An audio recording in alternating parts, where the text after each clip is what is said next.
পেঁয়াজের দাম অনেক বেশি থাকাতে কিন্তু আপনারা সহজেই এই রেসিপিটি করতে পারেন। হ্যালো গাইস, আসসালামু আলাইকুম।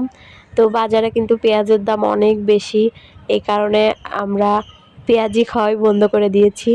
তো আর পেঁয়াজির থেকেও কিন্তু এটা অনেক বেশি মুচমুচে হয়, আর স্বাদও কিন্তু পেঁয়াজুর থেকে অনেক বেশি। এজন্য আমরা পেঁয়াজু পরিবর্তে এগুলো খাওয়া শুরু করেছি। রোজায় প্রতিদিনই ইফতারের সঙ্গে এই পাকোড়াটা থাকবেই। পাকোড়া না থাকলে কিন্তু আমাদের ইফতারটাই জমে না।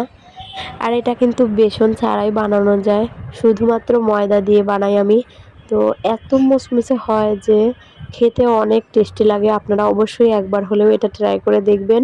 আমরা কিন্তু রেগুলার বানাই এটা। তো আমি কিন্তু ইফতারের সব কিছু রেডি করে রেখে এসেছি। তো এখন এগুলো ভাজা কমপ্লিট হলেই আমার ইফতারের সব কিছু রেডি একদম। এখানে কয়েকটা আঙুর নিয়েছি, শসা নিয়েছি, খেজুর আর আনারস। তো আমি আবারও চলে আসলাম আমার রান্নাঘরে। এই যে পাকোড়াগুলো ভাজতে দিয়েছিলাম, এগুলো আবার দেখতে আসলাম। এগুলো চুলায় দিয়ে কিন্তু অনেক কাজ করা যায়, সময় লাগে।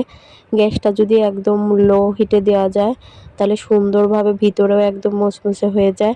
আর জোরে জালে ভাজলে কিন্তু ভিতরটা মুচমুচে হবে না, ভিতরে কাঁচা থাকবে, উপরে পুড়ে যাবে। তো এই যে আমি কিন্তু একদম লো আছে ভেজে নিয়েছি সবগুলো। আমার পাকোড়াগুলো ভাজা কমপ্লিট। আর এখন বেগুনিগুলো ভেজে নিচ্ছি। তো ওখানে কিন্তু আমি শুধু একটু পরিমাণে বাঁধাকপি নিয়েছি, ২টা মরিচ দিয়েছি, আর একটা আলু দিয়ে ময়দা দিয়ে ডোটা করে নিয়েছিলাম। আর এখন বেগুনিগুলো ভেজে নিচ্ছি।